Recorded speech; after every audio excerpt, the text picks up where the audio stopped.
Hello, everybody. What's up? What's going on? And welcome to the 62nd episode of Raptors in One. Raptors fans, today's episode is going to be a little negative. And again, don't judge me for this because I'm going to be talking about the game that just happened last night as the Raptors took on the Brooklyn Nets. Okay? I was cheesed. Why was I cheesed? I'm going to get into this video. So without any further ado, let's get it. I was cheesed because the Raptors could have won that game. That's it. It didn't have to do with the fact that, the Raptors lost a game at the beginning of the season. And now it's time to hit that panic button. Let's start making those trades and moves and, let's look over to the next season, next draft when Victor Wembanyama. It has nothing to do with any of that. I'm just merely cheesed with the fact that the Raptors could have won that game. There were several things that went wrong that could have been fixed, but it didn't. And then there were some things that were out of the Raptors' control. So, a couple of plays, especially in the third quarter, that I noticed, where, especially how when we started the third quarter, Brooklyn came in with a 17-0 run, and right there, they had already ended the second quarter on a 7-0 run, and then they extended to 17. Now, for me, if I was the coach, and I'm like, okay, the first play right after the half, they score, okay, cool, whatever, it's all good. But then you start to notice your own players kind of fumbling, kind of trying to find answers on the offensive end, but they can't find any because Brooklyn has ramped up their defense. Then they score another 3 points, and you're just, if I was a coach, I'd be like, okay, you know what, something's wrong, because on the very next offensive possession, again, the Raptors looked lost. They were trying to find answers, or they just couldn't hit open shots. And of course, you got to give it to Brooklyn's defense. They had very good defense. So when you're noticing something like that and you start to notice, okay, you know what, now this run is getting out of hand, and the lead is also starting to get out of hand. I was the coach, I would have been like, I got to call the timeout, stop the bleeding right now before it gets way out of hand. And it didn't happen. If I ever get a chance to do live Raptors games, you will see, fans, that I am not exaggerating or I'm not even lying. I was literally like, yo, Nick, call that timeout, bro. You need to call that timeout.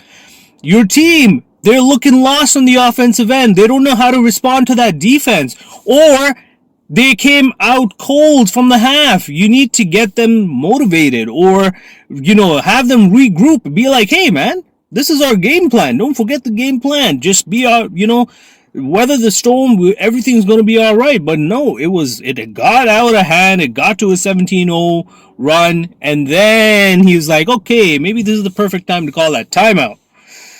A little too late.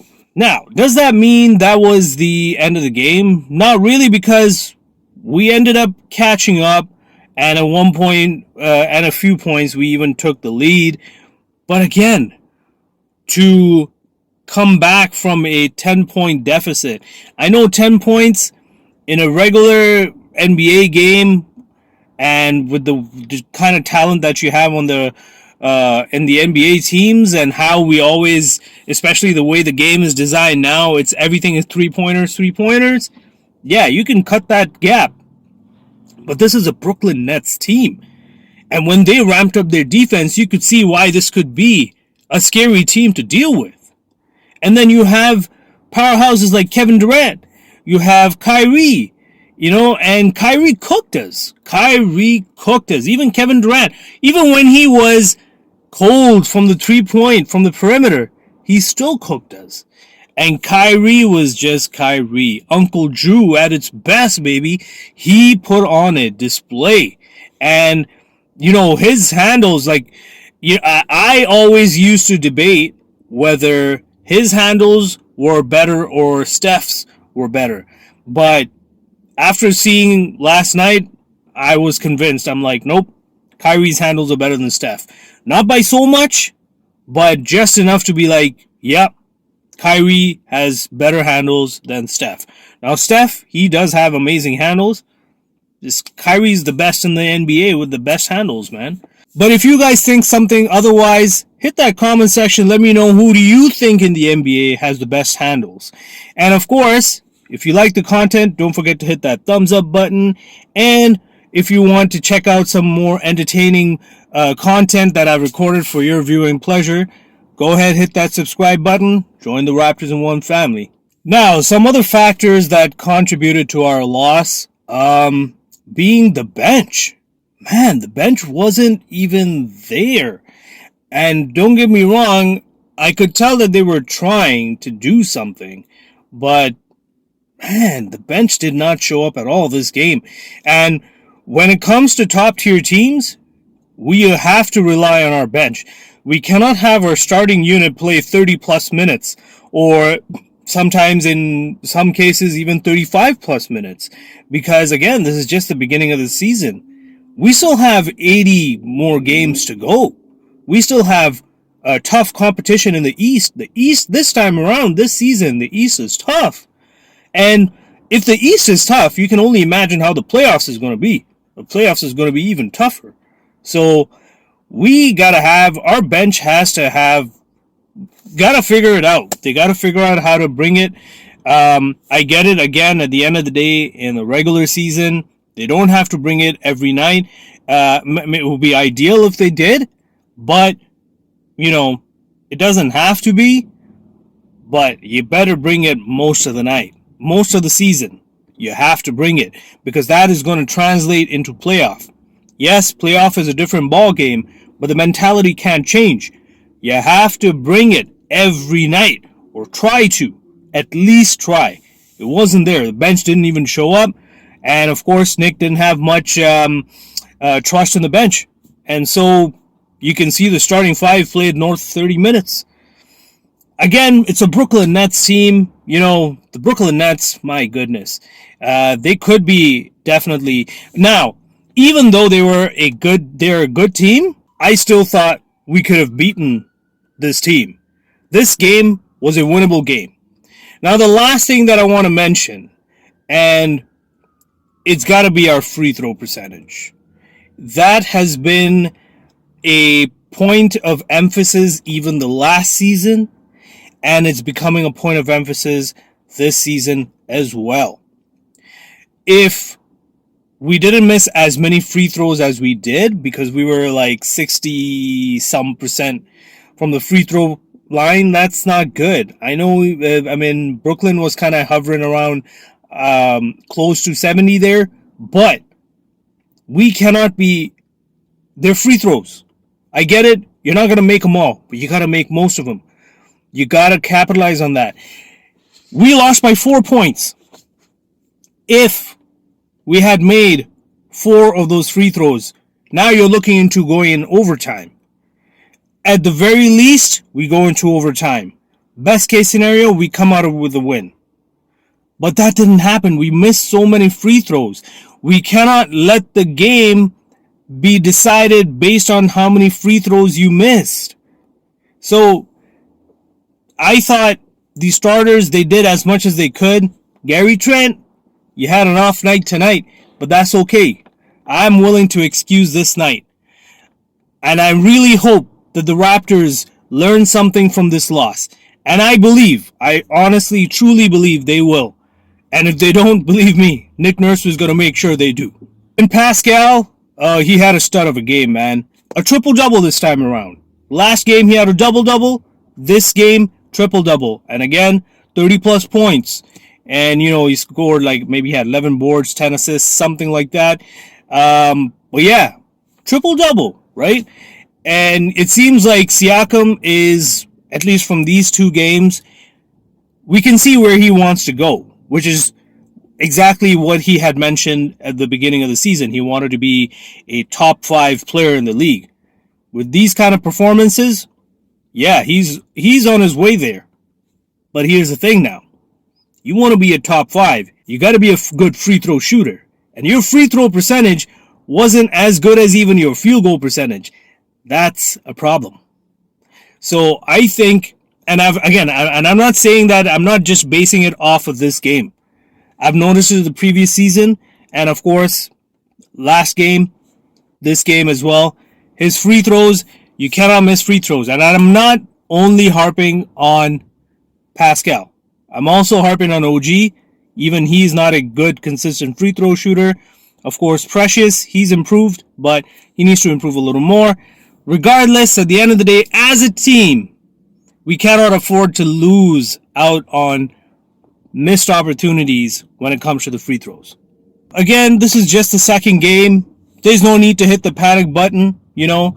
This is just me venting my frustrations because I honestly thought it was a winnable game.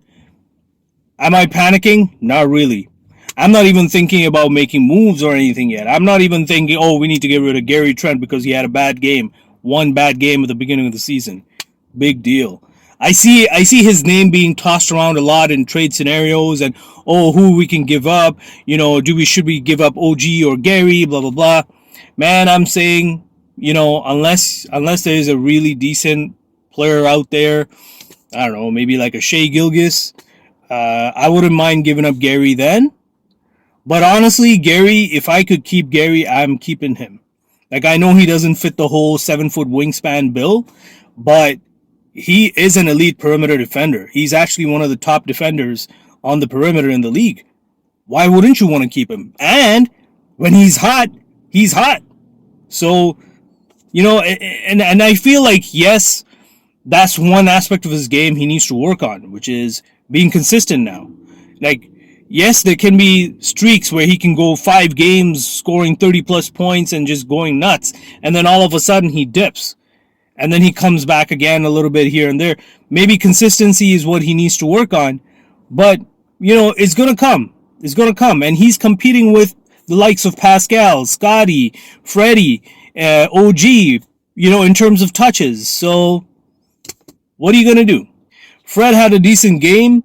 That's all I'm going to say about Fred, you know. At one point he was, especially the first half, wasn't all that great, but then he started hitting some key three-pointers, some key buckets, and that's the mark of a leader, right? You come out when your team needs you the most, and that's what he's doing.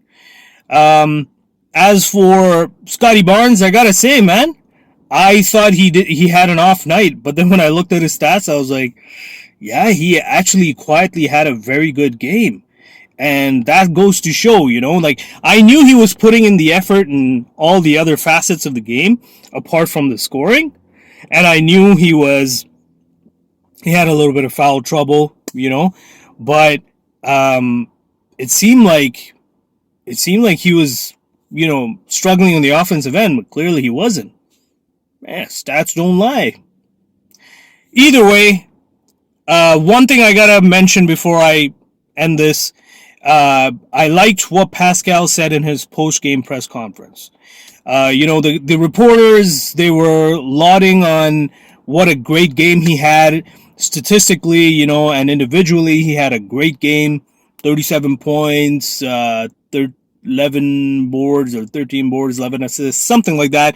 They were talking about his triple-double, and they're like, man, you know, what do you think about that? And his reply was, well, you know, I can't, something along the lines of, I can't stop thinking about the 4 free throws I missed.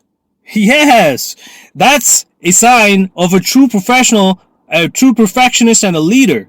Because, you know, he's right. If he doesn't miss those 4 free throws, now we're looking at a whole different game. Now we're looking into overtime. And then after that overtime, if the other players didn't miss their free throws, and I'm not saying that you're going to be shooting 100% from the free throws the entire game. People will miss it. There are some not so good free throw shooters on our team too. But as a leader, Pascal, you got to make your free throws, right? If you're setting that example, you got to do it. And I like how he took accountability for that. And you know what? That's why Raptors fans, you don't need to worry about Pascal one bit. The only thing I would worry about when it comes to him, if we can keep him healthy for this whole season, because he's logging in heavy minutes already, if we can keep him healthy this whole season into the playoffs, we're gravy. He'll figure some things out.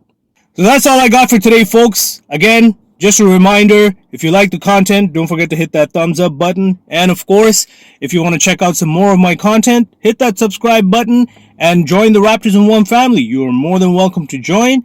And don't forget to hit that comment section. So the next two games, they're going to be playoff style basketball, baby. It's going to be against Miami Heat. You know, Kyle Lowry, the GOAT, greatest Raptor of all time. We're going to be facing him.